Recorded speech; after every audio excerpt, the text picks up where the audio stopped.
Continuamos con la narración de la novela Las sandalias del pescador, del escritor australiano Morris West. La vio primero en microcosmos, en el campo de batalla de su propia alma, en el nivel más bajo, el nivel en el cual había vivido en la litera de la prisión. Existía el simple impulso de la supervivencia, el esfuerzo desesperado por aferrarse a ese débil destello de vida que una vez extinguido no volvería a encenderse jamás.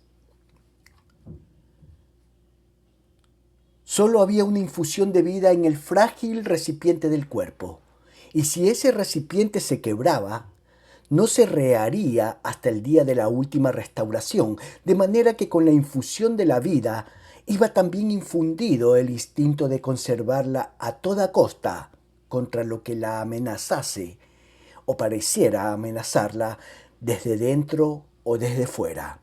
Cada animal contiene en sí mismo un mecanismo de supervivencia.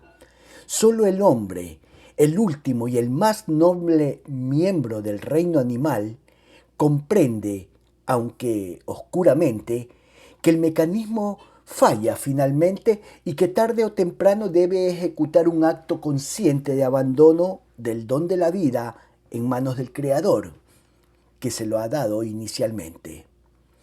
Este es el acto para el cual la vida es una preparación.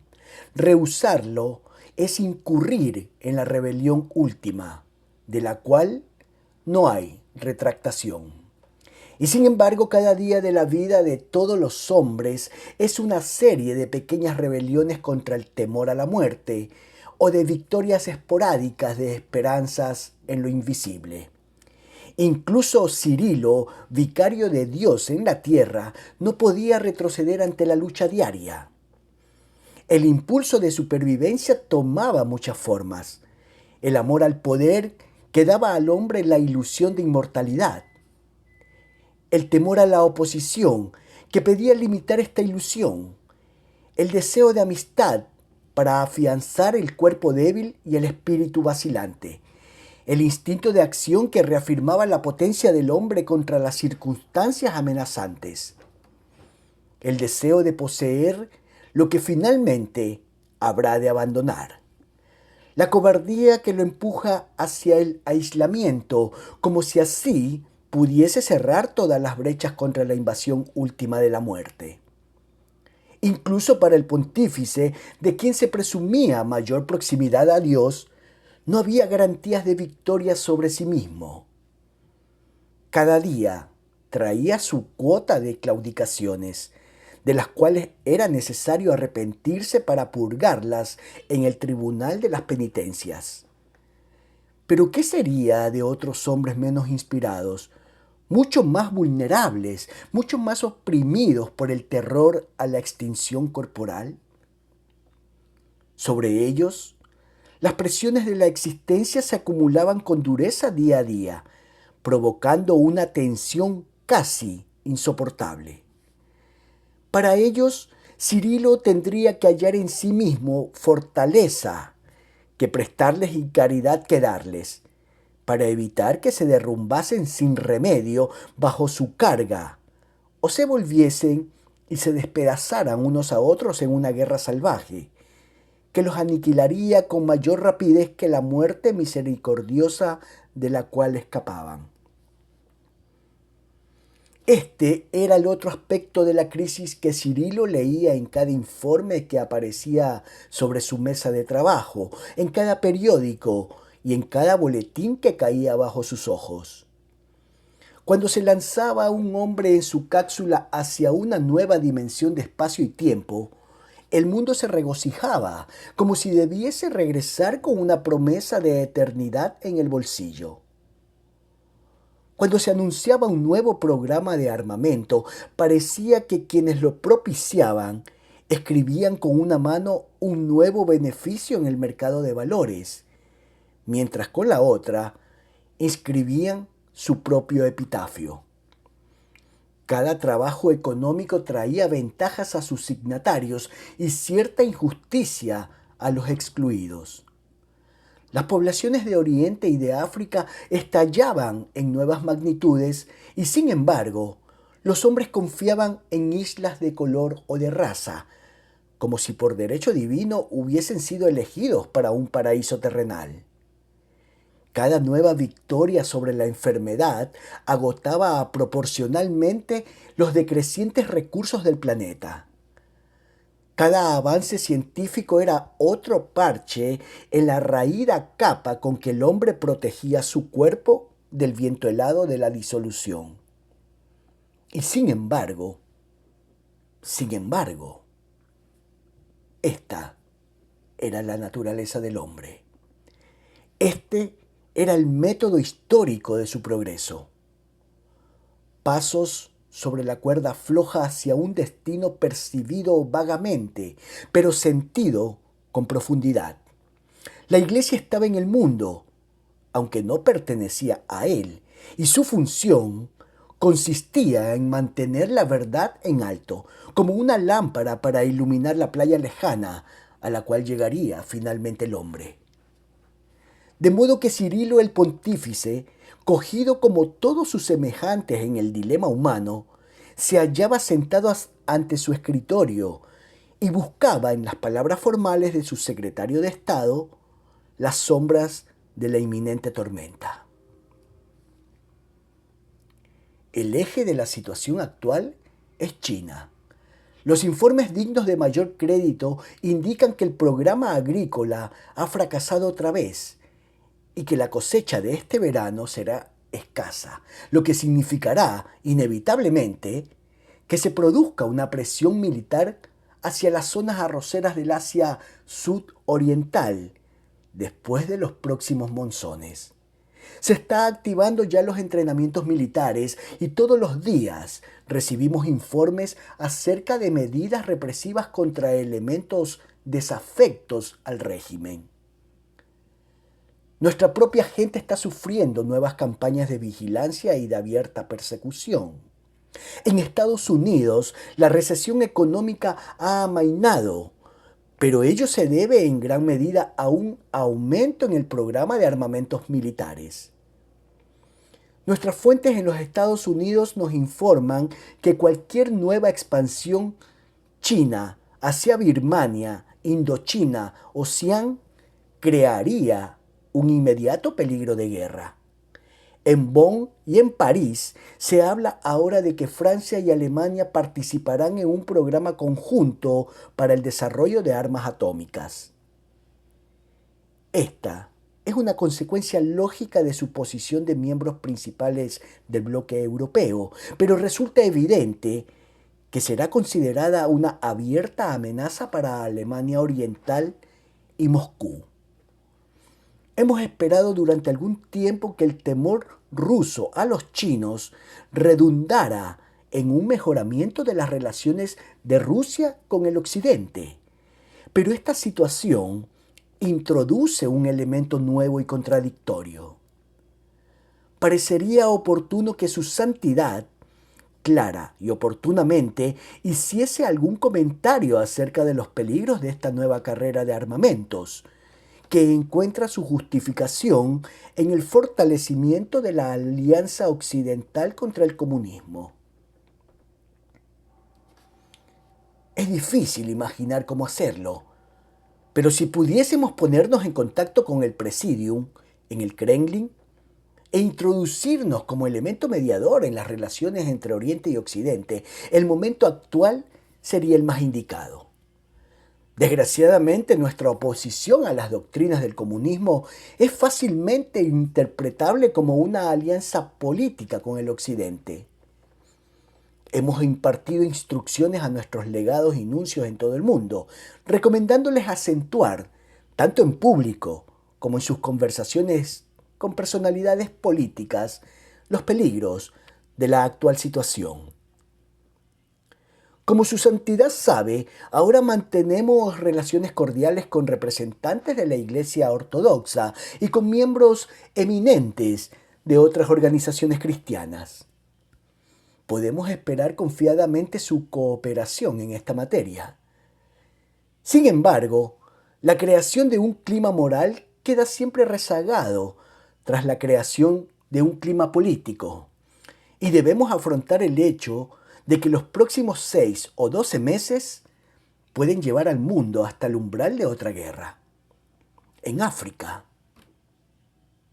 Cirilo el pontífice dejó el informe y se cubrió los fatigados ojos con las palmas de las manos. Esta era la lucha por la supervivencia humana en el macrocosmos. Los chinos querían una escudilla de arroz. Los rusos mantener las comodidades de la civilización, con las cuales comenzaban a familiarizarse.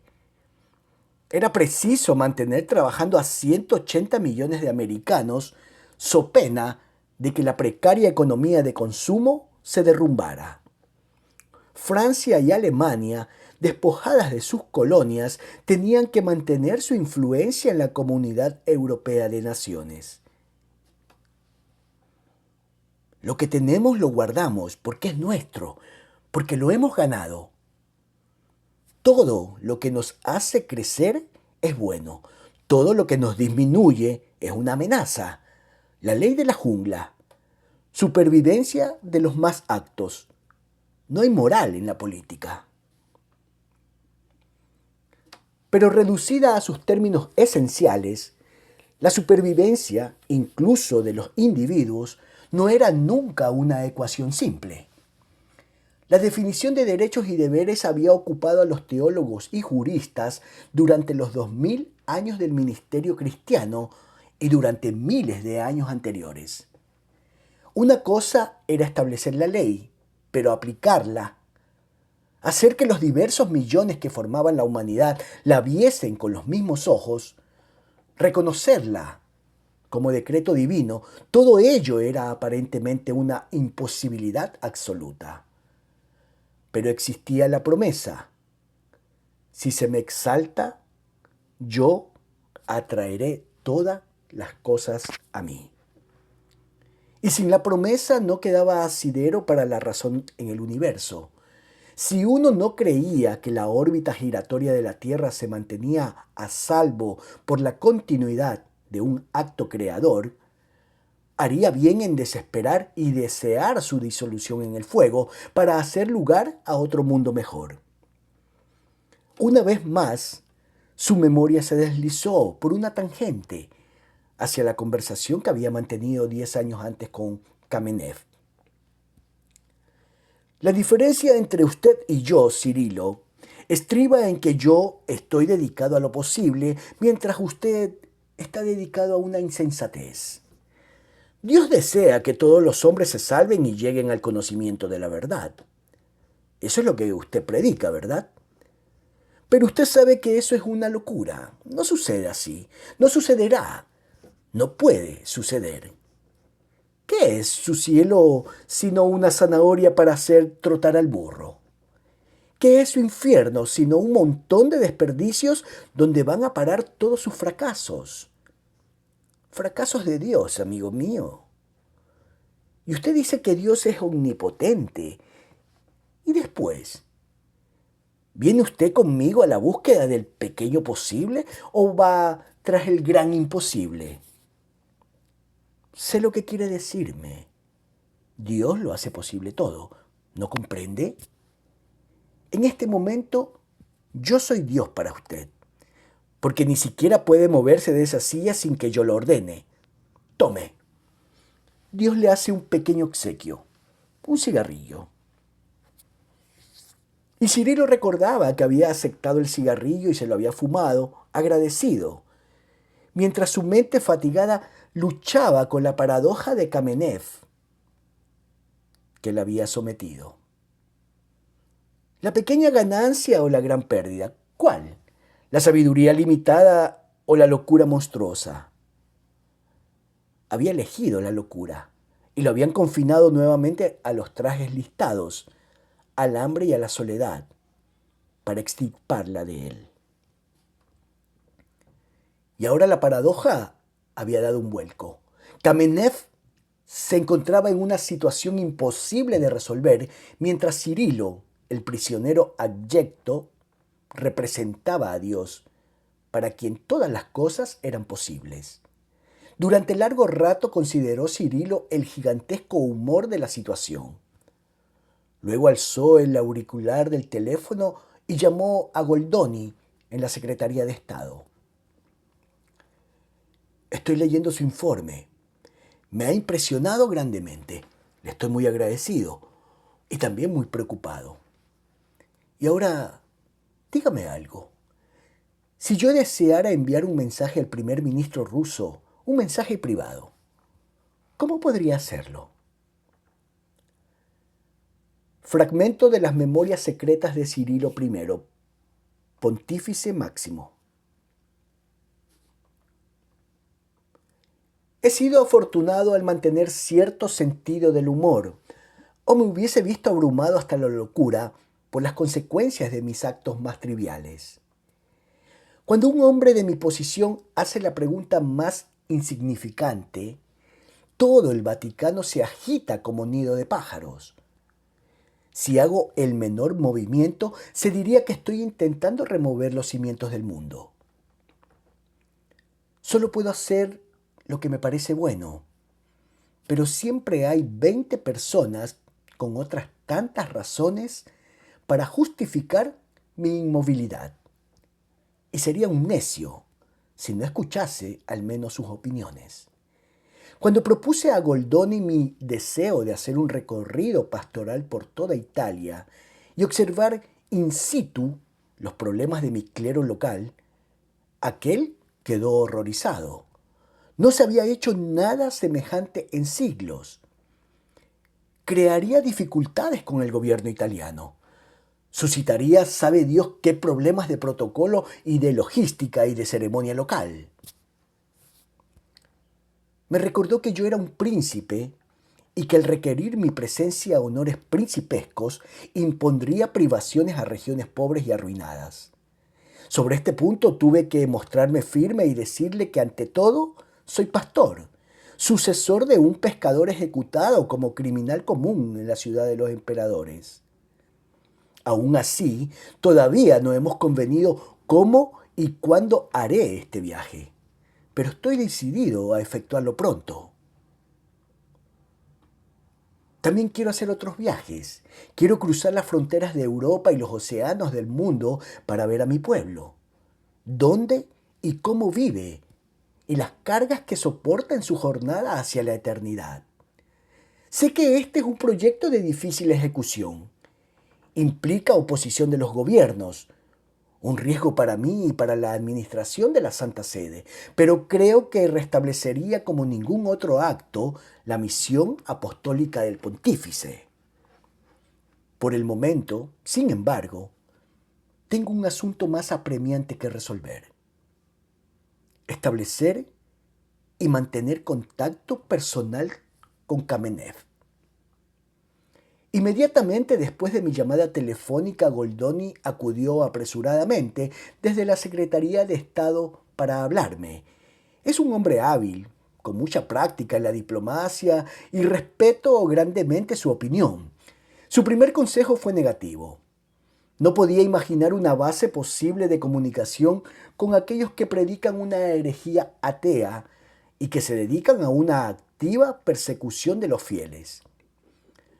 Agregó también que todos los miembros del Partido Comunista quedan automáticamente excomulgados por la Iglesia. No pude dejar de decirle que en el siglo XX la excomunión era un arma sin filo y posiblemente muy anticuada. Entonces me advirtió muy sensatamente que incluso un diálogo privado con el Kremlin podría constituir una afrenta diplomática a los gobiernos occidentales. No pude rebatirlo, pero me obsesiona el convencimiento de que la misión primordial de la Iglesia es pastoral y no diplomática. Enseñé a Goldoni la carta que me escribió Kamenev y comprendió mi ansiedad por iniciar algún tipo de conversación. Sin embargo, Goldoni me hizo otra advertencia. Cualquier paso que yo dé puede ser interpretado como señal de debilidad y convertirme en arma propagandística de los comunistas. Desde luego, Goldoni tiene razón, pero no creo que la tenga totalmente. La verdad tiene su propia virtud. La buena acción tiene su propia virtud. Y no podemos desestimar jamás el poder fructificador del Todopoderoso. Nunca he creído que todos los que llegan a Roma tengan que llegar a ella por la vía de Canosa. Creo que este ha sido uno de nuestros errores históricos. El buen pastor busca las ovejas perdidas y las lleva a casa sobre sus hombros. No pide que regresen arrastrándose, con el rabo entre las piernas y llenas de remordimientos, y con un cordón de penitente alrededor del cuello. Fue San Agustín quien dijo: se requiere una mente grande para construir una herejía. Y hay mentes nobles y espíritus nobles que no reciben el don de la fe, y para quienes la salvación llega mediante la gracia gratuita de Dios. Con todos ellos debemos tratar con paciencia, tolerancia y caridad fraternal, sintiéndonos siempre humildes al considerar la misericordia gratuita de Dios respecto a nosotros. Para ellos debemos ejercer en forma especial el ministerium de la fe y no insistir con excesiva dureza en su magistratura. Así, Goldoni y yo llegamos finalmente a un compromiso. Trataríamos de hacer llegar un mensaje a Kamenev para decirle que he recibido su carta y que mis sentimientos hacia él y hacia su pueblo son en extremo cordiales. El problema, por supuesto, estaba en la forma de hacer llegar el mensaje, pero con su sutileza habitual, Goldoni propuso una solución bastante graciosa. Un diplomático sudamericano que tiene contactos sociales con el Kremlin buscará una oportunidad para hablar en un cóctel con el primer ministro y decirle que un amigo suyo desearía hablar más del cultivo de los girasoles. Así, ni él ni yo nos veremos comprometidos y Kamenev deberá dar el próximo paso. Dios sabe a dónde conducirá ese paso, pero debo orar y aguardar esperanzado. Es curioso, pero me perturba más profundamente un caso del Santo Oficio que me ha dado a conocer Leone. Un sacerdote acusado de hacer requerimientos en el confesionario y que ahora está en peligro de verse citado en un juicio civil de supuesta paternidad. Este tipo de escándalos es esporádico en la iglesia, desde luego, pero me angustia el espectáculo de un alma presa de una enfermedad mortal. Hay hombres que jamás deben ser sacerdotes. El sistema de preparación en los seminarios está dispuesto para filtrar los candidatos inadecuados, pero siempre hay algunos que se deslizan a través de la red. Hay algunos cuya única esperanza de una vida fructífera y normal radica en el matrimonio, mas la disciplina de la Iglesia Occidental impone a todos los sacerdotes un celibato perpetuo. Mis facultades de pontífice me permiten dispensar a este desdichado de sus votos y permitirle contraer matrimonio. Mi corazón me impulsa a hacerlo, pero no me atrevo. Sería crear un precedente que podría dañar irreparablemente la disciplina clerical y una tradición que tiene sus raíces en las enseñanzas de Cristo acerca del estado de virginidad consagrada. Tengo el poder de hacerlo, sí, mas debo usarlo para construir y no para demoler lo que ha sido confiado a mis manos. Sé que puedo estar aumentando el peligro de condenación para esa alma desdichada. Quiero obrar hacia ella con suma misericordia, pero no me atrevo a poner en peligro a 10.000 almas por una sola.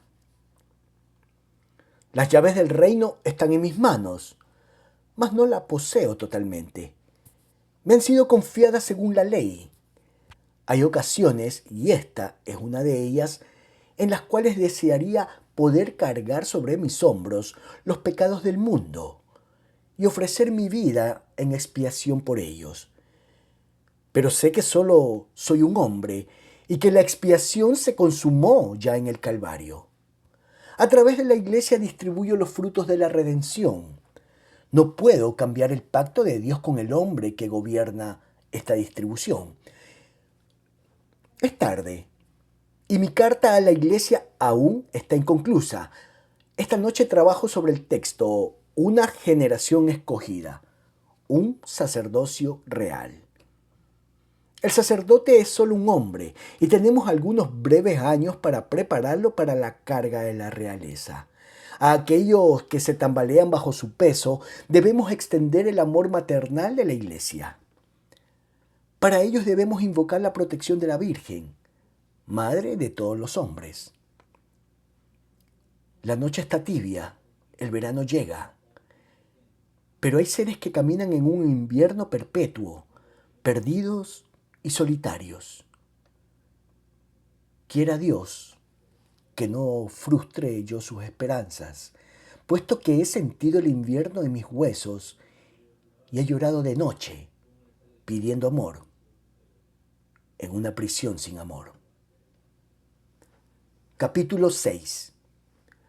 La princesa María Catarina Daría Policiano era una mujercilla canosa que admitía 75 años y que estaba dispuesta a demandar a quien tuviese la osadía de dudar de sus cuentas. Sus cabellos ralos y su piel arrugada, su nariz pronunciadamente aguileña y sus ojos negros de ágata le daban el aspecto de un águila momificada, extraída de alguna tumba antigua, pero la princesa María Rina distaba mucho de hallarse muerta, y era, por el contrario, una anciana imponente. Mantenía un apartamento en Roma que ocupaba rara vez, porque todos los romanos comienzan a aparecer vendedores viajeros. Una villa en Fiesole, donde se congregaba habitualmente su corte, propiedades en Sicilia, hacienda en los Abruzos y campos de remolacha y arroz en la Romaña y en el Valle del Po. Su hacienda, iniciada por su padre y acrecentada por la afortunada muerte de 2 maridos, abarcaba los más suculentos valores italianos, y la princesa negociaba con ellos con innata habilidad. Su dedo huesudo agitaba todo budín político al norte del Lacio y los susurros de poder, que no comenzaban en sus salones, circulaban allí, inevitablemente, antes de convertirse en vientos influyentes. Una invitación a su mesa era un dictamen de ejecución o una promesa de ascenso. Y más de algún político temerario que había desafiado sus iras, se vio privado de fondos, favor y votos en la siguiente elección. Su vestimenta era anticuada, sus modales más tiránicos que reales. Bebía whisky escocés y fumaba cigarrillos egipcios en una larga boquilla. Su lengua era afilada, su memoria peligrosa, su discreción inesperada. Despreciaba a los viejos y buscaba a los jóvenes como un vampiro excéntrico y caprichoso que podía pagar generosamente la sangre joven. En los jardines de su villa, entre las fuentes y los cipreses y las avenidas de mármoles pulidos por la intemperie, parecía realmente que el tiempo se hubiese detenido ante su voz vieja e imperiosa. Su lugar favorito era una glorieta emparrada, sobre la cual colgaban racimos de uvas que maduraban frente a una pequeña fuente, donde algunos lánguidos cisnes cortejaban sobre el agua cantarina a una leda antiquísima. En otra época la princesa María Rina había sido cortejada también aquí. Ahora negociaba con los legados de su juventud, poder, dinero y prestigio. Una vez al mes, el arzobispo de Florencia acudía a beber con ella una taza de café. Una vez a la semana acudía alguien del Quirinal y la informaba privadamente por encargo del primer ministro. Allí, donde los jovencitos de antaño se inclinaban sobre su pequeña mano, ahora los banqueros y los corredores de valores acudían reacios a rendirle homenaje y entregarle el tributo de alguna confidencia. Aquella mañana de verano se hallaba allí, en la glorieta, espetando un duro sermón a un ministro de la República, su sobrino Corrado Calitri. Eres un estúpido, muchacho. Llegas a un punto y crees que es el fin del viaje y quieres sentarte a jugar con las florecillas. Atractivo, seguramente, pero eso no es política. El rostro pálido de Calitri enrojeció y su mano dejó la taza ruidosamente sobre el platillo. Escucha, tía, sabes bien que eso no es verdad. Cumplo con mi cometido y lo hago bien. Precisamente ayer el primer ministro tuvo la gentileza de decir que tuvo la gentileza de decir. La voz cascada de la anciana trasuntaba su desprecio. ¿Por qué debe importarte lo que diga? ¿Y qué es la alabanza, sino desayuno para el prisionero antes de cortarle la cabeza? Me decepcionas, Corrado. Eres un niño. No ves más allá de tus narices. ¿Qué esperas que vea, tía? El futuro, dijo enérgicamente la princesa. Dentro de 12 meses tendremos elecciones. ¿Estás preparado? Desde luego. Tengo los fondos. Mis partidarios trabajan día y noche, incluso ahora. No creo que quepa duda acerca de mi reelección. Creo que el partido obtendrá una mayoría algo reducida. Tendremos que abrirnos algo más en coalición con la izquierda, pero aún así tengo asegurado un lugar en el gabinete. ¿Y ese es el fin de la historia? Sus oscuros ojos de ágata lo traspasaban y sus delgados labios temblaban en una sonrisa de compasión. Calitri se agitó, inquieto, en la silla. ¿Ves otro final, tía? Sí. Sus manos viejas se tendieron a través de la mesa y se aferraron como garras a sus muñecas. Tienes 12 meses aún para planearlo, pero si tus planes son eficaces, puedes dirigir el país. Corrado Calitri la miró estupefacto y la princesa lanzó una aguda carcajada. Nunca subestimes a tu vieja tía, muchacho. Cuando tengas mi edad, sabrás preverlo todo. Te digo sin lugar a dudas que puedes dirigir la República. ¿Realmente lo crees así? La voz de Calitri era casi un suspiro. Nunca cuento fábulas, muchacho, y dejé de escucharlas hace mucho tiempo. Hoy en el almuerzo conocerás a algunas personas que te dirán cómo puedes conseguirlo. Necesitaremos algo de...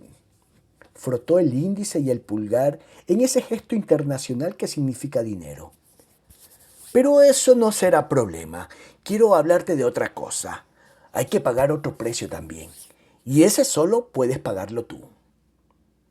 Corrado Calitri miró astutamente a su parienta. ¿Y cuál es ese precio, tía? La princesa lo observó con ojos salientes y rapaces y se lo dijo. Tendrás que ordenar tu vida y hacerlo rápidamente. Líbrate de ese grupo de alcahuetes y jovencitos disolutos que te rodean. Apresura en las cortes ese asunto de tu matrimonio. Líbrate de Chiara, no te conviene. Y cásate otra vez, con rapidez y discreción. Encontraré a una mujer que pueda manejarte. Necesitas una mujer fuerte, no una colegiala romántica. No lo haré. Corrado Calitri explotó en súbita cólera. No permitiré que me vendan y me compren como si fuese una mercancía. Se levantó de la silla y comenzó a pasearse agitadamente por el sendero adoquinado que unía la glorieta con la fuente, mientras la vieja princesa lo observaba con ojos tranquilos y calculadores. Cuando la cólera de su sobrino amainó, avanzó hasta su lado, enlazó su brazo con el de Calitri y lo guió lentamente en un paseo por las plantaciones de la villa. Ahora era una mujer diferente. No intentó fastidiarlo ni provocarlo, sino que habló gravemente, con suavidad, como si fuese su hijo. Te diré que ya no escucho fábulas, ni siquiera acerca de mi propia persona. Sé lo que soy, Corrado. Una mujer marchita con el rostro pintado y un pasado que se remonta a millones de años. Pero he vivido, hijo. He vivido cada minuto de cada hora. He succionado la naranja hasta dejarla seca. Y luego he escupido las semillas. Así que escúchame, por favor. Sé que no eres como los demás hombres. Siempre fuiste diferente desde tu niñez. Al observarte, pensaba entonces que tratabas de borrar el mundo y pintarlo nuevo y limpio otra vez. Creo que yo hubiera podido cambiar ese mundo para ti, pero tu padre nunca me dejó acercarme a su casa. Rió con risa breve y amarga. Opinaba que yo era una influencia corruptora. Tu padre era un hombre recto. No tenía sentido del humor. Nunca comprendí lo que tu madre encontraba en él. Desdicha, dijo Corrado Calitri duramente. Desdicha y soledad, y nada de amor. Odié a aquel hombre desde el fondo de mi corazón. Pero no puedes seguir huyendo de él, dijo la anciana suavemente. Está muerto, y en sus orejas crecen margaritas. Sé lo que buscas, el amor que él no te dio. Sé que lo encuentras a veces, pero no dura. Conozco los peligros que acechan a quien busca con desesperación y sin cautela. Sus manos delgadas oprimieron su brazo. Tienes enemigos, ¿verdad? ¿Quién no los tiene en una labor como la mía?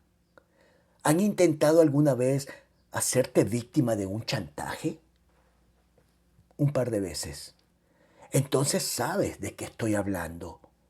Los enemigos se hacen más numerosos y más fuertes de los que imaginas. Toma a Campegio, por ejemplo. Campegio jamás le he hecho daño. Tienes a su hijo, dijo María Rina gravemente. De manera que esa es la historia.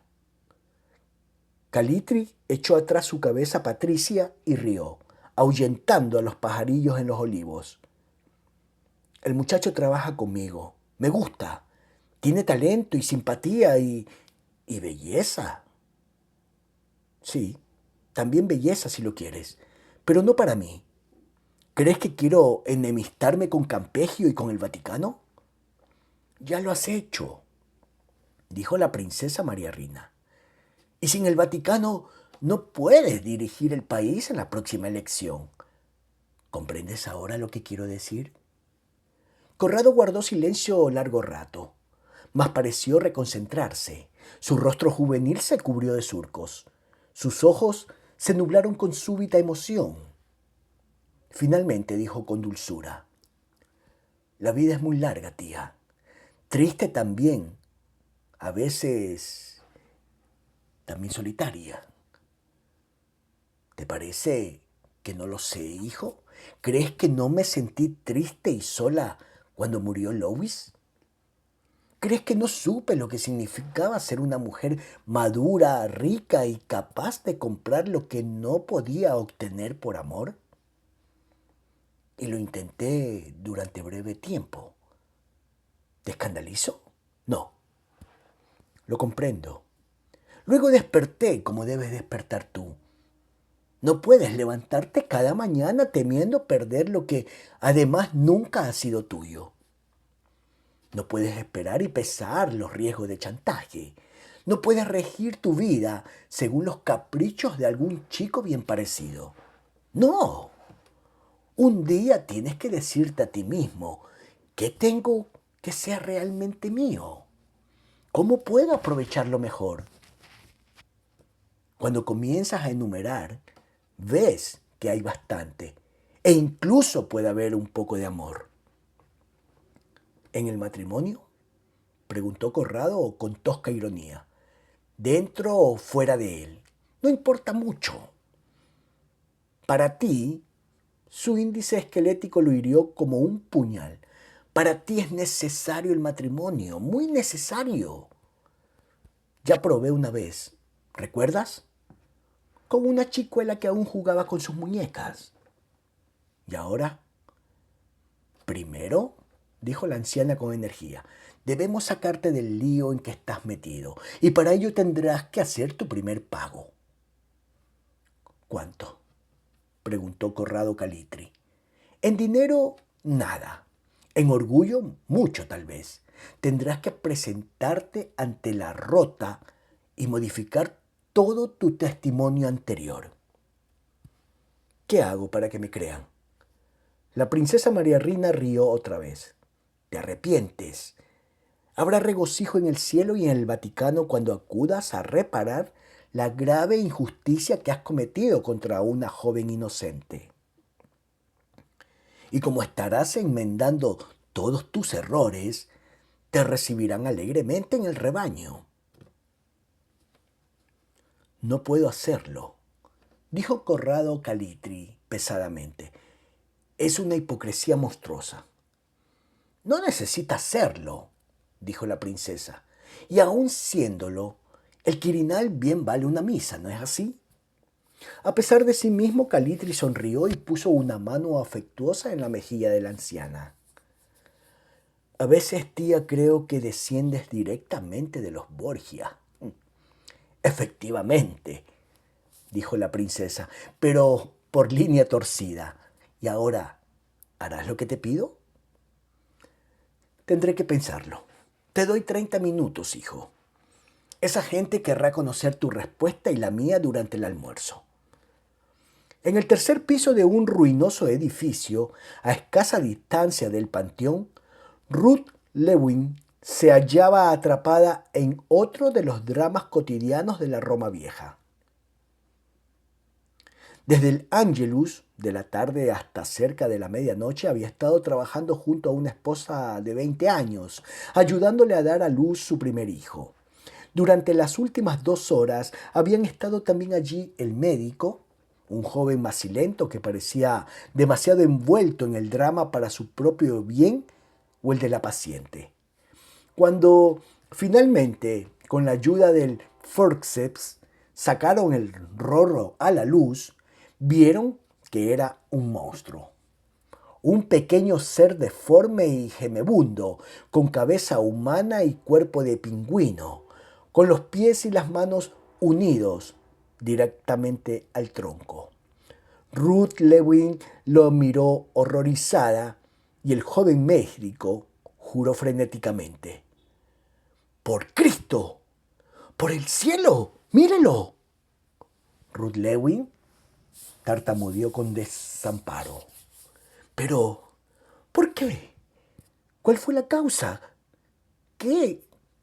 ¡Cállese!, dijo el médico con rudeza. ¡Cállese y deme agua y una toalla! Ruth hizo mecánicamente lo que se le pedía y contempló fascinada cómo el doctor envolvía el cuerpo deforme y luego vertía algunas gotas de agua sobre su cabeza y murmuraba las palabras rituales. Te bautizo en el nombre del Padre, y del Hijo y del Espíritu Santo. Amén. Ruth Lewin encontró de nuevo su voz. ¿Qué sucederá ahora? Eso es asunto mío. Ocúpese en asear a la madre. Indignada y próxima a las lágrimas, Ruth se dedicó a su humilde tarea, lavando aquel joven cuerpo desgarrado y reconfortando a la mujer mientras volvía, gimiendo, a la conciencia. Cuando finalmente terminó y la joven madre yacía aseada y compuesta sobre los almohadones, Ruth Lewin alzó la vista. ¿Y ahora, doctor? El médico se hallaba en pie junto a la mesa, dándole la espalda y ocupado con el envoltorio que cubría el rorro. Volvió un rostro pétreo hacia ella y dijo: «Está muerto. Haga venir al padre». Ruth abrió la boca para hacer una pregunta, pero no emitió sonido alguno. Escrutó el semblante del médico en busca de una respuesta, pero sus jóvenes ojos brillaban inexpresivos como guijarros mientras repetía la orden. «Por favor, llame al padre». Ruth Lewin fue a la puerta e hizo señas a un muchacho alto y musculoso que bebía un vaso de vino y charlaba con los vecinos en el rellano. «¿Quiere entrar, por favor?». El muchacho se acercó a ella perplejo, con los vecinos pisándole los talones. Ruth lo hizo entrar y cerró la puerta en las narices de los rostros curiosos. El doctor se dirigió con el rorro muy envuelto entre sus brazos. Tengo malas noticias para usted, amigo. El niño nació muerto. El muchacho lo miró estúpidamente. ¿Muerto? Sucede a veces, y no sabemos con certeza por qué. Su mujer está bien. Podrá tener otros hijos. El joven se acercó atontado al lecho y se inclinó, murmurando algo a la mujer, pálida y consciente a medias. Vamos, dijo de pronto el médico, quiero dejar esto en el hospital general. Y dirigiéndose al muchacho, tengo que llevarme el cuerpo, es la ley. Por la mañana volveré a ver a su mujer y traeré el certificado de defunción. Ni el joven ni su esposa aparecieron oírle y el médico salió con el patético bultito seguido por Ruth como acompañante fúnebre procesional. El grupo del rellano los observó silenciosamente al pasar y luego se apretujaron en la puerta de la habitación, murmurando excitadamente. Cuando llegaron a la calle, el doctor dejó el cuerpo del niño en el asiento posterior de su automóvil y cerró violentamente la puerta. Luego miró a Ruth y le dijo bruscamente, no haga preguntas. Entregaré el cadáver en el hospital general. Daré un informe. ¿No habrá autopsia? No. Y si la hubiese, no descubrirán nada. El niño murió por asfixia. De pronto pareció extinguirse su sangre fría. Su cuerpo comenzó a temblar y su joven rostro se crispó en una mueca de intolerable dolor. Y en el frenesí de su desesperación, suplicó a Ruth. No me deje ahora. No me deje, por Dios. Venga al hospital. Y luego iremos a alguna parte sana. Creo que si me quedo solo esta noche, enloqueceré. Por supuesto que lo acompañaré. Pero usted no tiene la culpa. Usted, como médico, sabe que estas cosas suceden todos los días. Lo sé. Oh, sí, lo sé. Trató de sonreír, pero solo logró un rictus de agonía. Y le diré algo que usted no sabe. En las próximas 8 semanas debo atender 20 nacimientos, y por lo menos la mitad de esos niños serán semejantes a este. ¡Oh, Dios!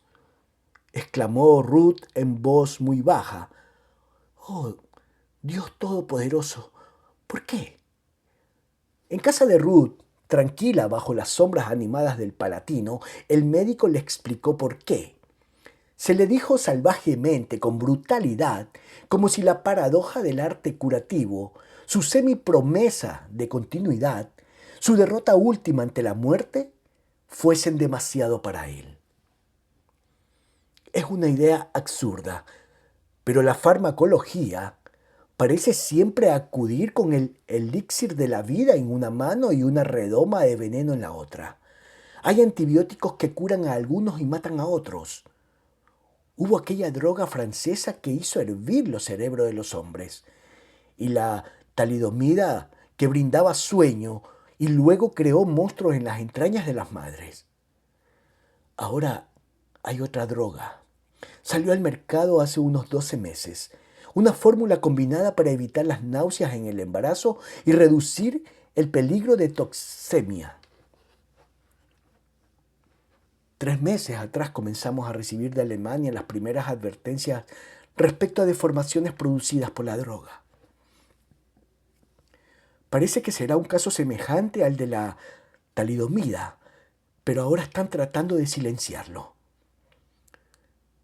Se estiró en su silla, imagen de la fatiga, el desaliento y la desesperación. Antes solía creer que era una especie de apóstol médico. Compraba medicinas de mi bolsillo a los pacientes más pobres. Fui yo quien adquirió esa maldita droga para la muchacha de hoy y para todas las demás del pueblo.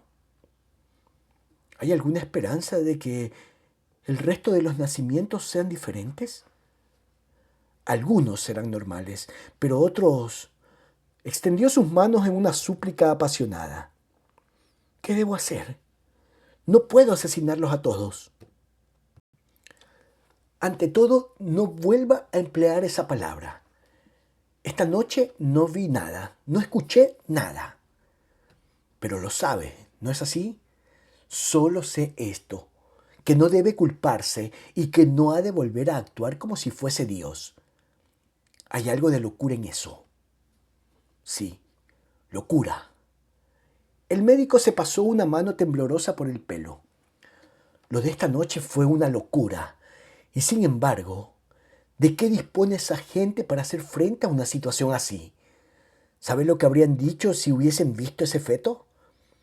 Mal ocho, el mal de ojo. Alguien miró a la madre y la maldijo mientras el niño estaba en sus entrañas.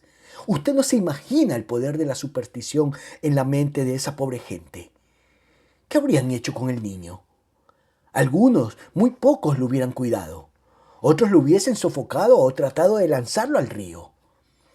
Algunos pocos lo habrían vendido a mendigos profesionales que obtendrían provecho de su deformidad. ¿Y qué será de los demás que deben nacer? ¿Qué hago con ellos? Santo cielo, ¿qué puedo hacer? De pronto le sacudieron sollozos cansados y profundos, y Ruth corrió hacia él, le rodeó con sus brazos y le confortó con palabras suaves e impotentes. Cuando finalmente se calmó, Ruth le hizo tenderse en su propia cama, le cubrió con una manta y permaneció a su lado, teniendo su mano hasta que cayó en un sueño misericordioso. Y entonces se halló sola, sola en las horas dolorosas, enfrentada con el misterio último de la vida y con el maldito enredo que era el mundo. Había visto nacer un monstruo como resultado de un acto de caridad y de curación. Había visto cometer un asesinato en nombre de la misericordia.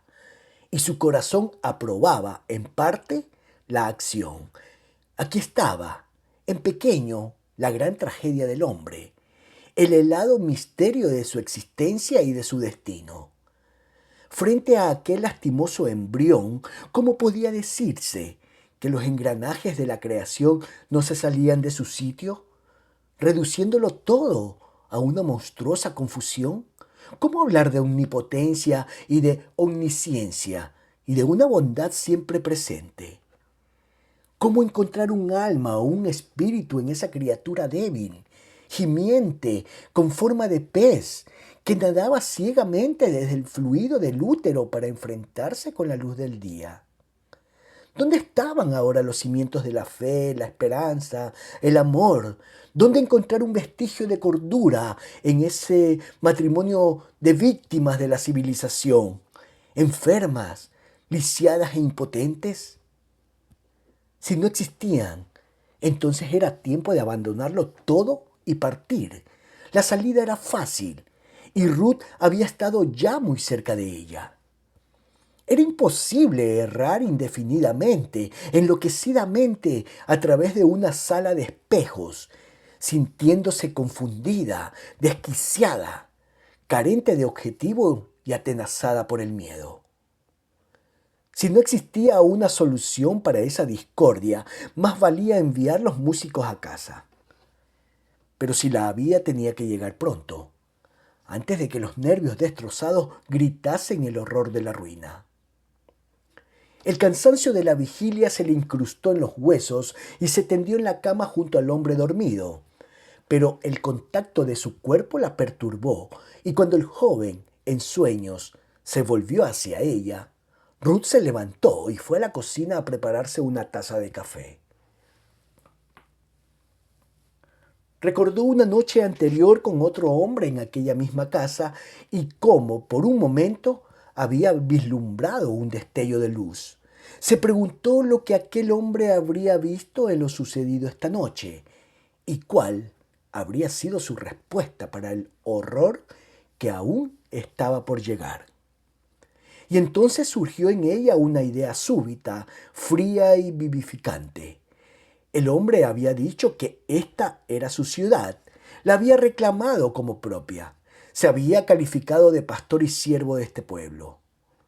Ruth permanecía aún despierta cuando el gris del alba rectó sobre el cerro palatino, y antes de que la ciudad se desperezase, escribió una carta pidiendo una audiencia privada a Cirilo el pontífice.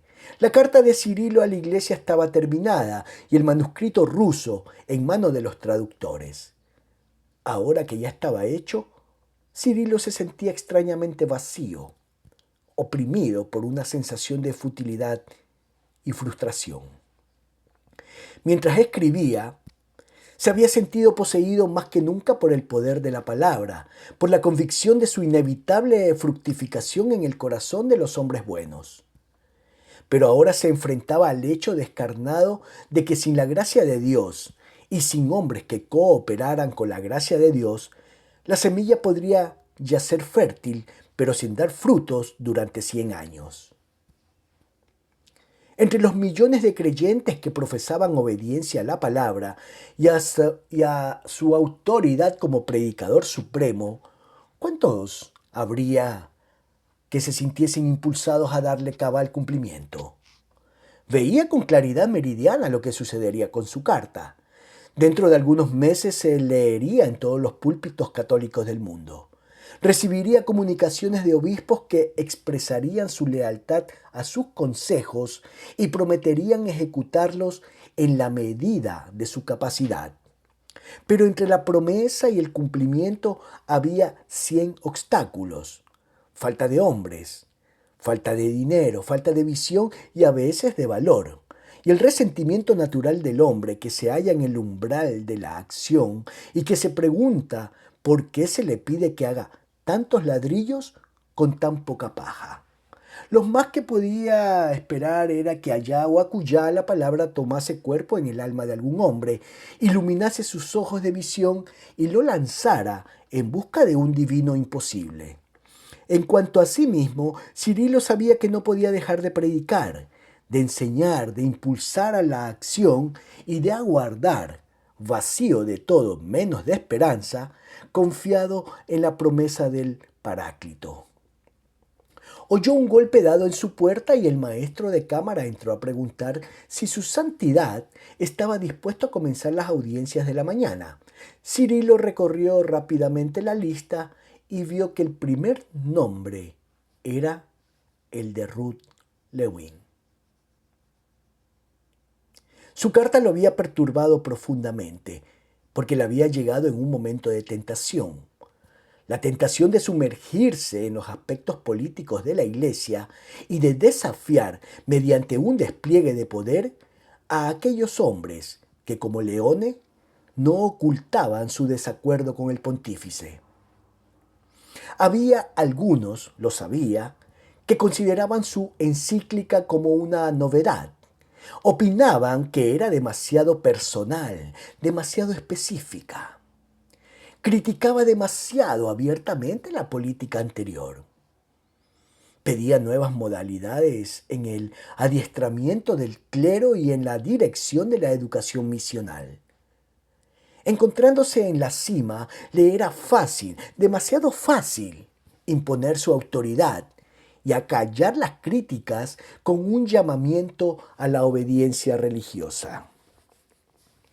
La carta de Ruth Lewin le recordó que el verdadero campo de batalla estaba en otra parte, en cuartos desiertos y corazones solitarios, entre gente que no conocía la teología, pero que conocía íntimamente, con aterradora intimidad, los problemas de vivir y morir. Ruth representaba un contacto con esa gente. Si podía hacer que la fe fuese eficaz en ella, entonces cualquiera que fuese la obra de su pontificado no habría fracasado totalmente. Cuando Ruth compareció ante él, Cirilo la saludó cordialmente y abordó el tema sin preámbulos. La hice llamar con la mayor rapidez posible, porque sé que debe de estar sufriendo mucho. Lo agradezco, Santidad, dijo Ruth con su habitual franqueza. No tengo derecho a molestarle, pero este es un asunto espantoso. Para usted, preguntó Cirilo curiosamente. Para mí significa ponerlo todo en duda, pero quiero hablarle ante todo de los otros. ¿Qué otros?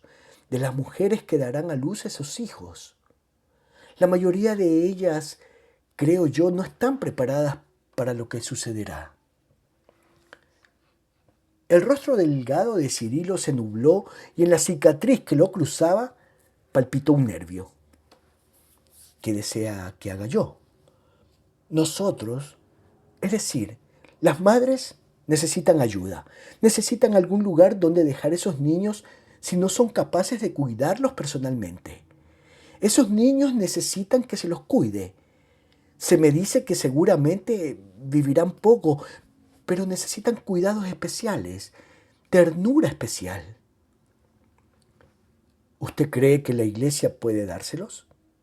Tiene que dárselos, dijo Ruth categóricamente. Si cree en lo que enseña.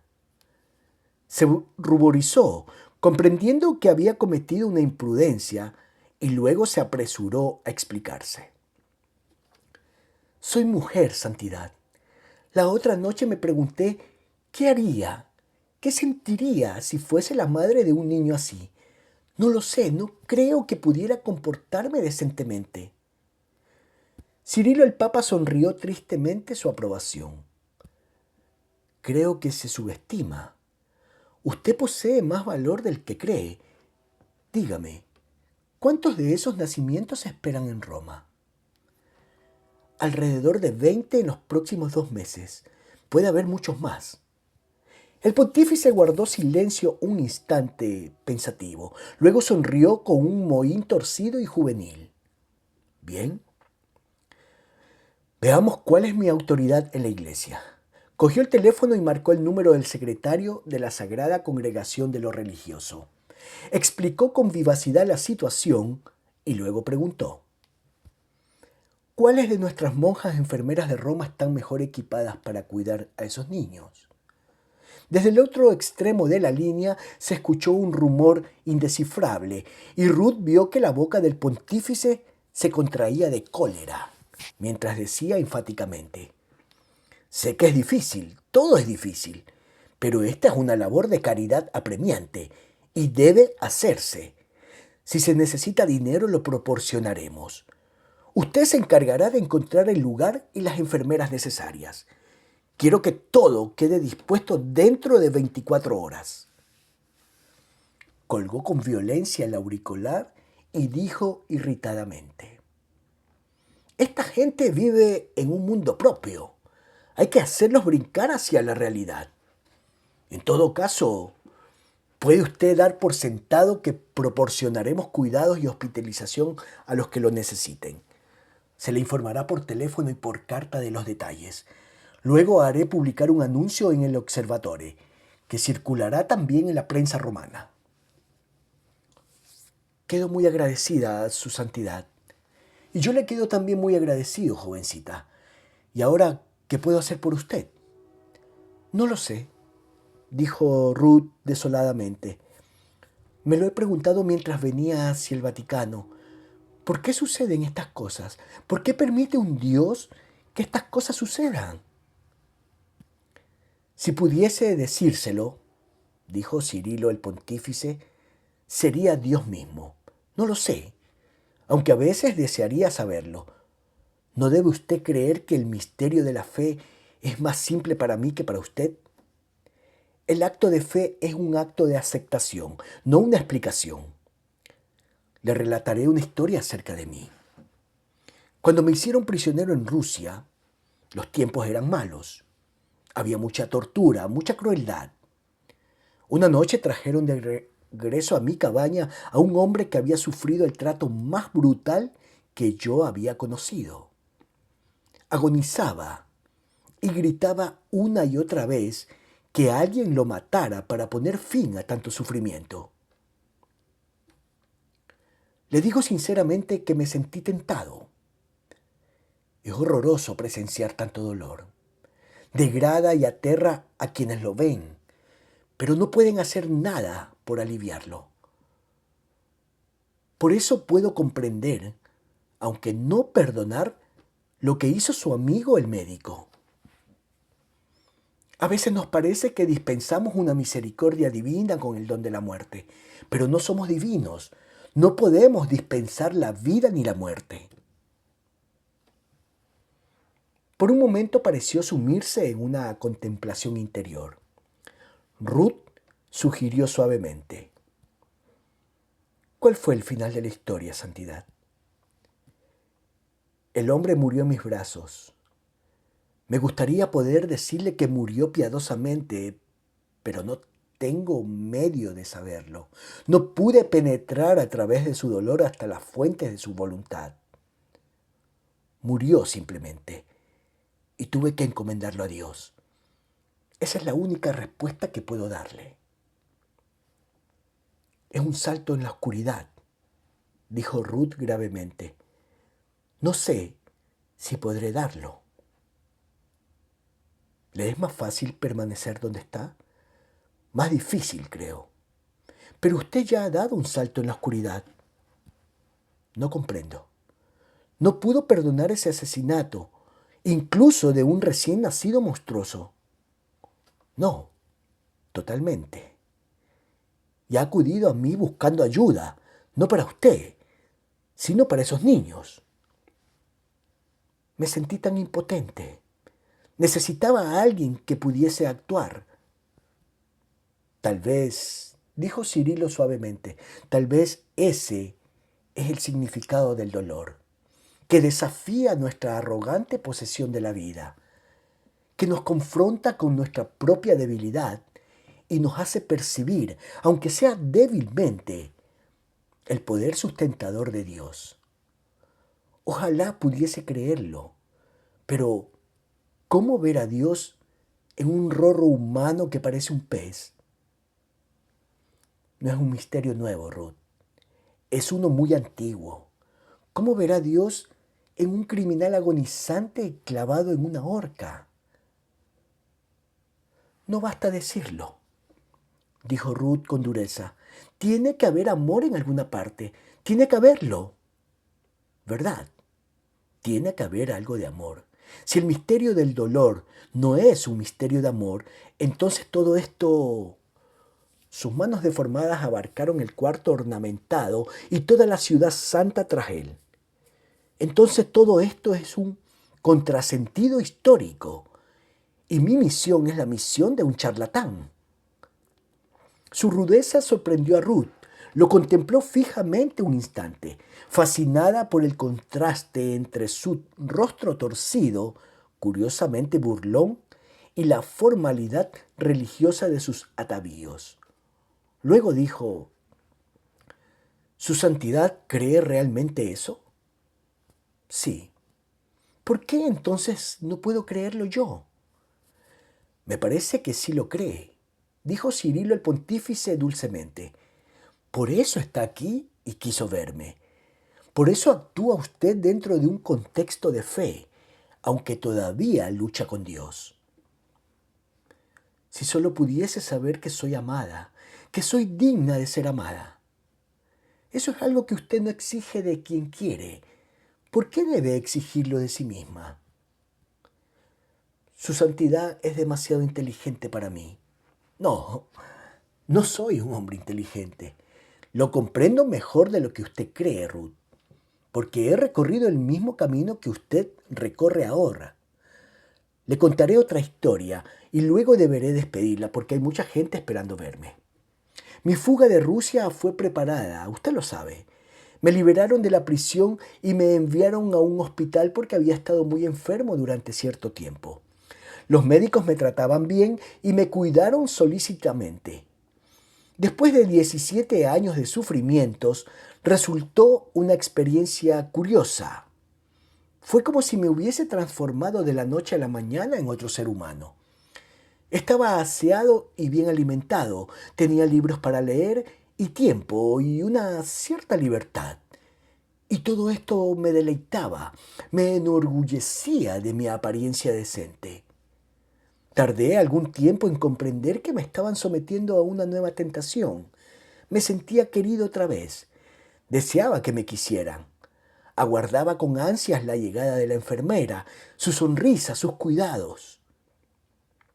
Luego llegó el momento en que comprendí que lo que Kamenev, mi atormentado, no había logrado, lo estaba haciendo yo. Estaba pidiendo una experiencia de amor. A pesar de mi sacerdocio, de mi obediencia, me sentía tentado por la atracción de una simple comunión humana. ¿Comprende lo que estoy tratando de decir? Sí, lo comprendo. Eso es lo que siento todos los días.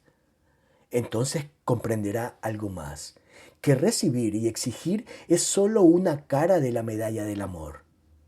Dar es la otra cara, y solo en ella se demuestra la calidad del cuño. Si yo recibía, no hubiera tenido nada que dar. Si daba, el dar renovaba mi provisión, y era esto lo que me había mantenido entero durante 17 años de prisión. ¿Y el pago del amor? Usted es parte de él, dijo Cirilo el pontífice suavemente. Usted y esos niños a quienes amaremos juntos, y aquellos a quienes llegue yo de vez en cuando en la iglesia, porque mi voz resuena en sus corazones. También ahora me siento solo a menudo, como usted.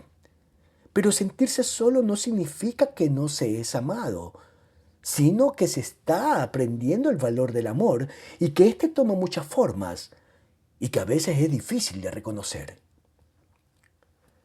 Se levantó y alzó ambas manos. Y ahora debo despedirme, pero nos veremos otra vez. Ruth había rechazado por mucho tiempo la autoridad que el pontífice representaba, pero dobló la rodilla y posó sus labios sobre el anillo del pescador y escuchó con gratitud las palabras de la bendición.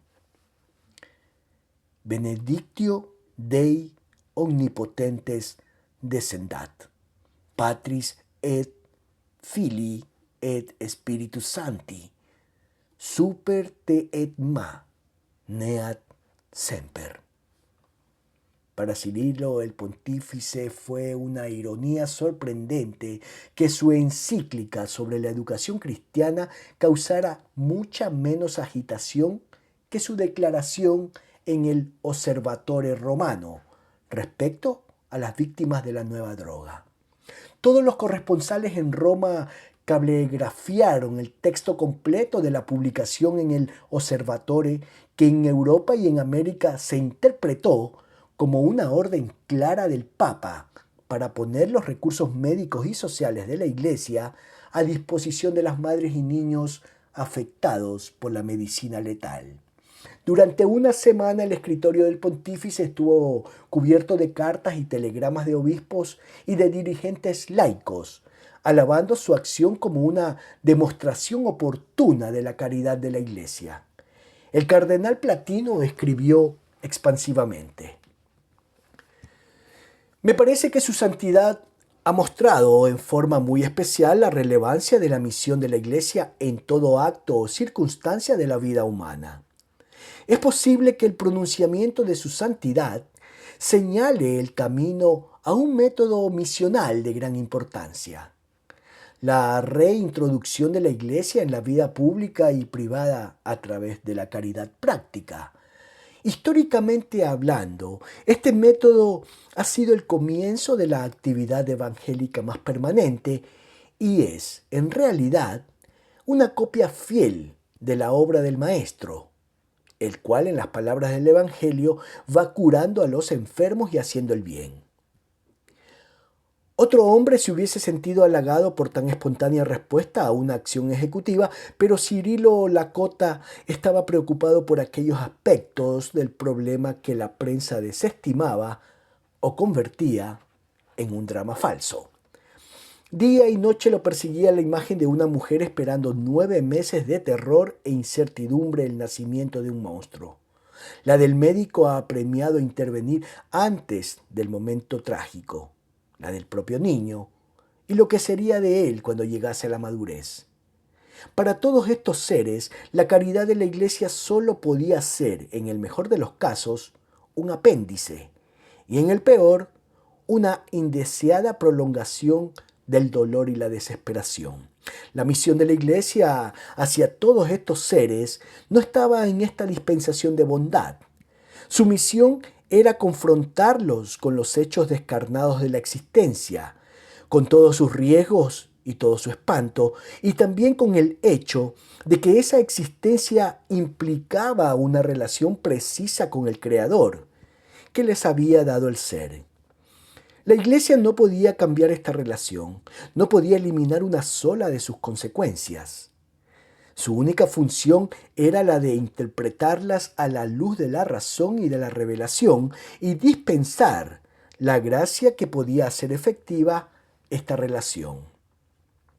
En teoría, los miles de sacerdotes que bullían por las calles de Roma con sotanas y sombreros negros eran intérpretes oficiales de la doctrina, dispensadores oficiales de la gracia y pastores rebosantes de compasión por su rebaño.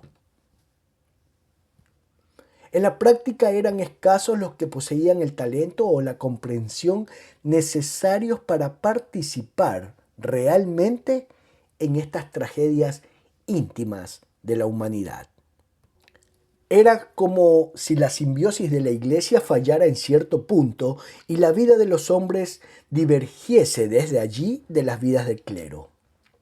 Era como si la interpretación de Dios ante el hombre se convirtiese en un ejercicio didáctico y las realidades de la gracia de Dios se borraran tras las realidades del dolor y la pérdida. En la metodología de la Iglesia, el sacerdote estaba siempre al alcance de sus feligreses. Si no recurrían a él, era por negligencia o falta de fe. Este era, por lo menos, el texto de muchos sermones dominicales, pero la brecha se había producido porque el clero ya no compartía la tragedia de su pueblo. Aún más, estaba protegido de ella por su sotana y su educación. ¡Educación! Cirilo regresó a ella por este desvío, viendo con más claridad que nunca que el fruto de su misión ante el mundo no podría juzgarse jamás por apariencias o aclamaciones, sino solo por su florecimiento en el corazón secreto del individuo. Aunque sepultado bajo un rimero de felicitaciones, lo cierto es que había cartas más inquietantes, como la del cardenal Pallenberg en Alemania. Con el mayor respeto, por tanto, ruego a su santidad que emprenda la revisión de la presente Constitución y el método de trabajo de la Sacra Rota. Su santidad sabe ya que, debido a nuestras especiales circunstancias en Alemania, cada año referimos una gran cantidad de casos matrimoniales a Roma. Muchos de estos han sido demorados 3 o 4 años, con la consiguiente angustia y con grave riesgo espiritual para las partes implicadas. Creo yo, y creen mis hermanos obispos, que hay necesidad de pronta reforma en esta materia, ya sea concediendo mayores facultades a los tribunales provinciales o aumentando el número de funcionarios de la Rota e instituyendo un método más rápido de examen. Sugerimos que en lugar de traducir todos los documentos al latín, procedimiento lento y costoso, estos se presenten y sean estudiados en el original vernáculo. A primera vista, la Sacra Rota estaba a kilómetros de distancia de un infanticidio en un sórdido tercer piso, y sin embargo, las causas que llegaban a los lentos archivos de este augusto cuerpo no eran menos dramas de amor y pasión. La Sacra Rota era el último tribunal de apelaciones para los casos maritales dentro de la Iglesia, y cada caso marital era una historia de amor o de carencia de amor y de una relación humana, defectuosa o no, que debía ser medida junto a la divina. Para el teólogo y el canonista, la función de la Rota era muy simple. Tenía que decidir si un matrimonio era o no válido según la ley moral y las prescripciones de los cánones. Para muchos dentro de la Iglesia, este punto de vista parecía excesivamente simple. La Rota cuidaba minuciosamente de que se hiciera justicia. No le importara que pareciera hacerse. Sus métodos eran anticuados y a menudo dilatatorios. Cada documento y cada deposición debía traducirse al latín. El personal de clérigos y seglares, absurdamente poco numerosos, veíase incapaz de manipular ese inmenso volumen de trabajo con cierta agilidad. El hombre menos comprensivo no podía dejar de adivinar las angustias que esta lentitud deparaba a quienes apelaban al tribunal.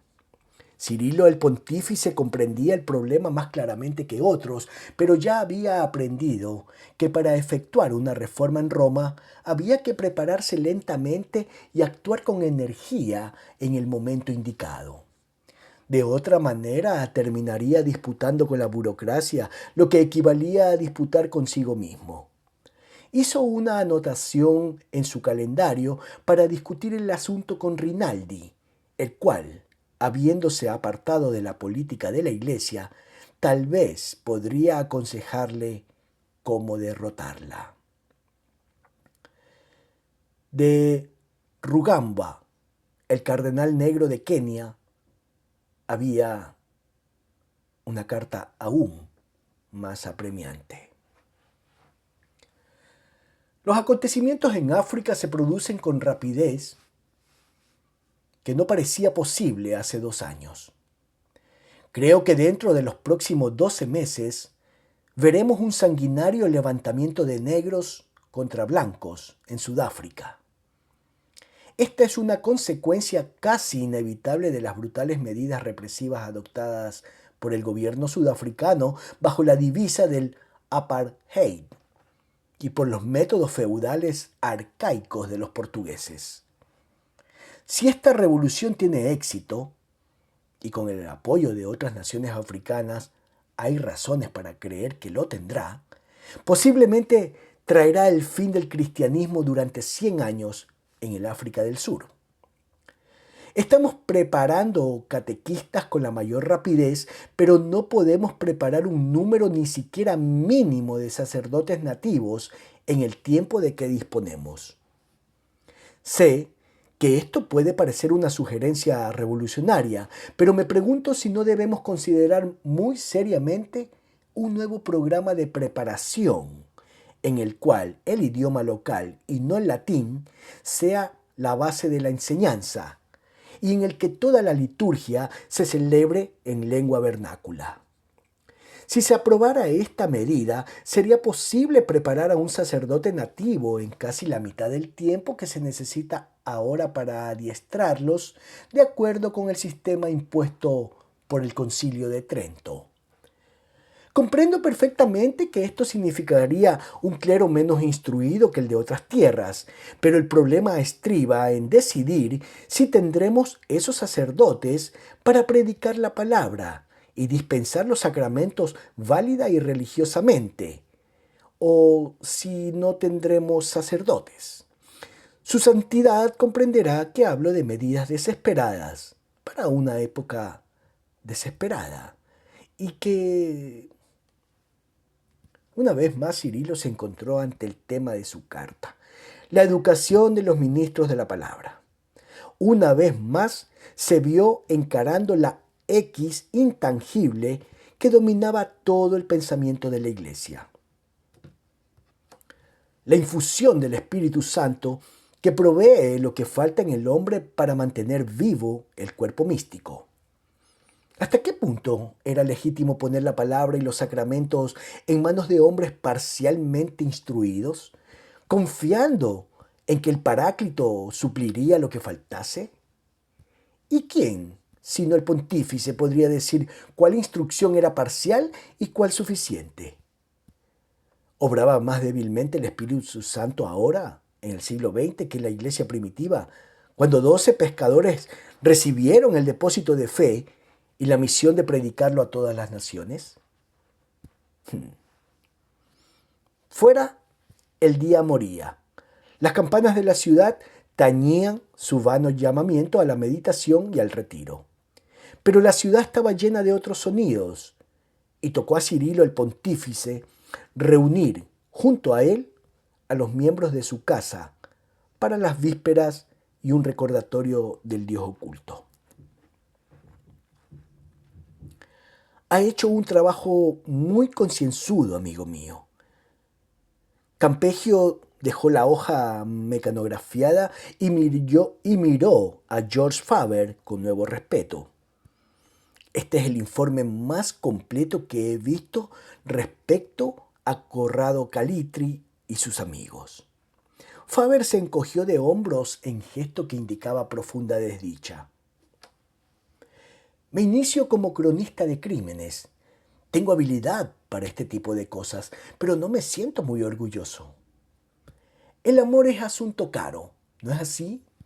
Campeggio sonrió al decirlo, pero no había humor en sus ojos oscuros y astutos. Iba a hablarle de eso. La información contenida en ese documento me costó $1000. Probablemente necesitaré gastar mucho más. ¿En qué? En obtener una declaración oficiosa firmada por una o más personas de las mencionadas en el expediente. ¿Tiene usted alguna idea de lo que costará? No. Pero por lo que he averiguado hasta ahora, varios de ellos están escasos de dinero. Yo solo no puedo aportar otros $1000. Quiero saber si usted está dispuesto a poner más. Campeggio guardó silencio algunos instantes con los ojos fijos en el desordenado escritorio de Faber. Finalmente dijo con deliberación: yo no discutiría la proposición en esos términos. ¿Qué quiere decir? Desde el punto de vista de la rota y de la ley civil, podría constituir soborno de testigos. Ya lo pensé, ya lo sé. Usted es un hombre honesto, demasiado honesto para su propia comodidad o para la mía. Miremoslo desde otro ángulo. ¿Cómo se propone abordar a sus presuntos testigos? He señalado 3 nombres en el documento. Cada uno de ellos experimenta una abierta animosidad contra Calitri. Uno es un actor que no ha desempeñado ningún papel de importancia durante 12 meses. Otro es un pintor. Calitri le financió una exposición y luego lo dejó entregado a su propia suerte. La tercera es una mujer. Me dicen que es escritora, aunque jamás he visto publicada obra suya alguna. Los 2 hombres pasan siempre el verano en Positano. La mujer tiene una casa en Ischia. Me propongo ir al sur durante las vacaciones de verano y tratar de establecer rápidamente contacto con cada uno de ellos. ¿Llevará a Chiara? No. Quiere ir, pero no me parece muy diplomático. Además necesito probarme lejos de ella. En eso probablemente tiene razón. Los astutos ojos de Campeggio escrutaron su rostro. ¿Cree usted que alguno de nosotros se conoce a sí mismo antes de llegar a la edad madura? Y ahora dígame otra cosa. ¿Por qué cree que sus testigos pedirán dinero? Así es el mundo, dijo George Faber torcidamente. Nadie desea con sinceridad verse perseguido por amor a la justicia. Todos quieren obtener algún beneficio en el proceso. ¿Usted es católico, Faber? ¿Cómo se siente en conciencia respecto a esta transacción? Faber enrojeció. Mi conciencia ya está comprometida. Estoy con Chiara. No puedo permitirme el lujo de tener escrúpulos. Campeggio asintió agriamente. Un punto de vista muy nórdico, probablemente más honesto que el mío. ¿Y cuál es el suyo? ¿Sobre el dinero? Estoy dispuesto a darle otros $1000, pero no quiero saber lo que hará con ellos. El frío humor de Faber hizo una de sus poco frecuentes apariciones. ¿Y eso deja limpia su conciencia? Soy casuista, dijo Campeggio con una leve sonrisa. Puedo hacer distinciones tan sutiles como las de los jesuitas. Me acomoda permanecer en la duda, pero si desea la verdad. Se puso en pie y comenzó a pasearse por la oficina de Faber. Si quiere saber la verdad, estoy sumido en la mayor confusión. Creo que Chiara tiene la justicia de su parte. Creo que usted tiene derecho a intentar que esa justicia se haga efectiva. Creo también que la justicia está de mi parte cuando trato de alejar a mi hijo de la influencia de Calitri. Tengo ciertas dudas respecto a los medios, de manera que no deseo examinarlos con demasiada prisa. Por eso estoy cooperando con usted, pero dejo que el peso de la decisión legal y moral recaiga sobre sus hombros. Una treta muy latina. Por lo menos ha sido franco conmigo, dijo Faber con curiosa sencillez. Se lo agradezco. Campeggio dejó de pasearse y miró a Faber, derrumbado sobre su silla y vagamente encogido tras el escritorio. Usted es un hombre de corazón blando, amigo mío. Merece un amor más sencillo. Es culpa mía más que de Chiara. Debo trabajar el doble para poder tomarme esas vacaciones. Me preocupa el dinero. Temo que no pueda controlar las consecuencias de lo que estamos haciendo. ¿Y Chiara? Chiara es joven. La han herido. Se halla en una situación muy incómoda para una mujer. De manera que quiere divertirse. No la culpo. Pero no tengo resistencia para 5 noches semanales en la cábala o en el papagayo. ¿A qué se dedica mientras usted trabaja? Faber dejó escapar una sonrisa breve y triste. ¿Qué hace cualquier señora joven en Roma? Almuerzos, desfiles de moda, cócteles. Campeggio rió. Lo sé, lo sé. Nuestras mujeres son buenas amantes y buenas madres. Como esposas, incluso extraoficiales, les falta algo. Sus maridos las molestan y malcrían a sus hijos. Por un momento Faber pareció perderse en una contemplación interior. Dijo abstraídamente: Aún nos queremos, pero siento que ambos estamos comenzando a calcular. Cuando Chiara acudió a mí estaba casi totalmente quebrantada y parecía que yo era capaz de darle todo lo que necesitaba. Ahora ha regresado a la normalidad y soy yo quien la necesita. ¿Lo comprende ella? Acertada pregunta. Por naturaleza, Chiara es impulsiva y generosa, pero su vida con Calitri la ha cambiado. Es como si... Buscó torpemente las palabras. Como si creyese que los hombres tienen una deuda especial para con ella. ¿Y usted no está seguro de podérsela pagar totalmente? No, no estoy seguro. Entonces, si yo fuese usted, dijo Campeggio enfáticamente, cortaría ahora mismo. Dígale adiós. Llore en su almohada y olvide todo este asunto. Estoy enamorado de Chiara, dijo Faber simplemente. Estoy dispuesto a pagar cualquier precio por retenerla. Entonces vamos los dos en la misma galera, ¿no es así? ¿Qué quiere decir?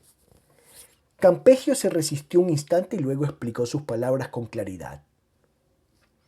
Al comienzo, la posesión parece siempre el triunfo fundamental del amor.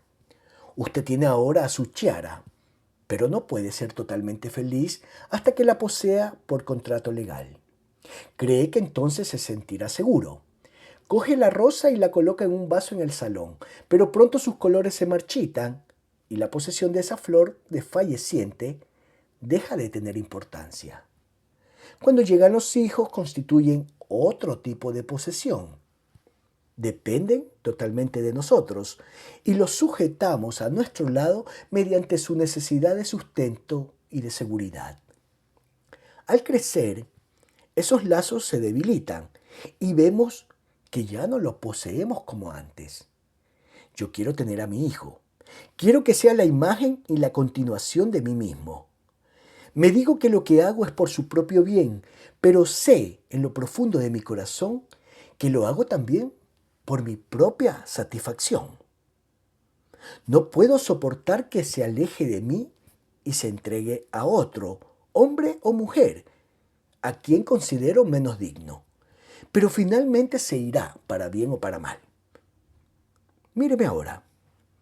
Soy el hombre de confianza del Vaticano. Como director del Osservatore, soy el portavoz de la Iglesia. Tengo una reputación de integridad y creo haberla ganado, y sin embargo, hoy estoy comenzando a comprometerme. No por usted. No piense que le estoy culpando, por mi hijo, a quien perderé de todos modos, y por mí, porque aún no he comenzado a reconciliarme con la vejez y la soledad.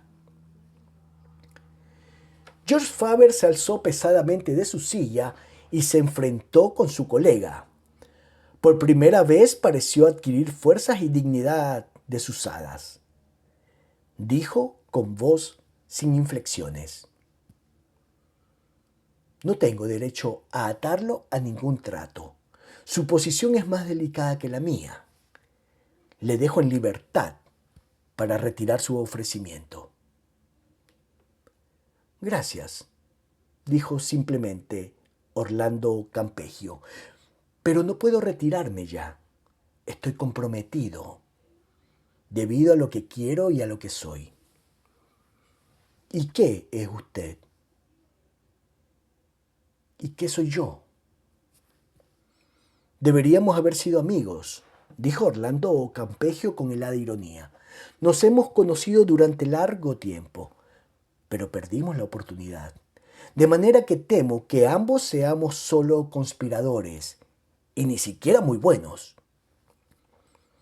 10 días antes de la festividad de San Ignacio de Loyola, Jean Telemon recibió una carta de su eminencia, el cardenal Rinaldi.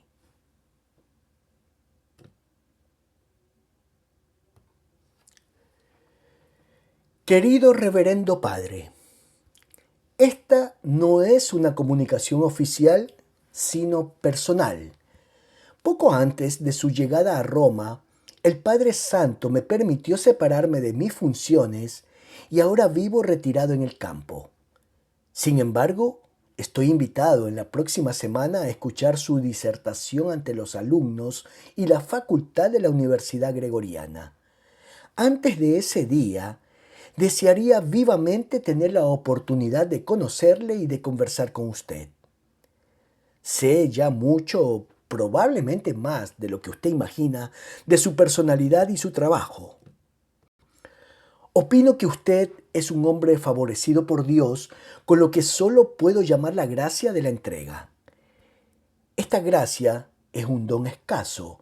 Yo carezco de ella, pero tal vez por esta razón la percibo más intensamente en otros.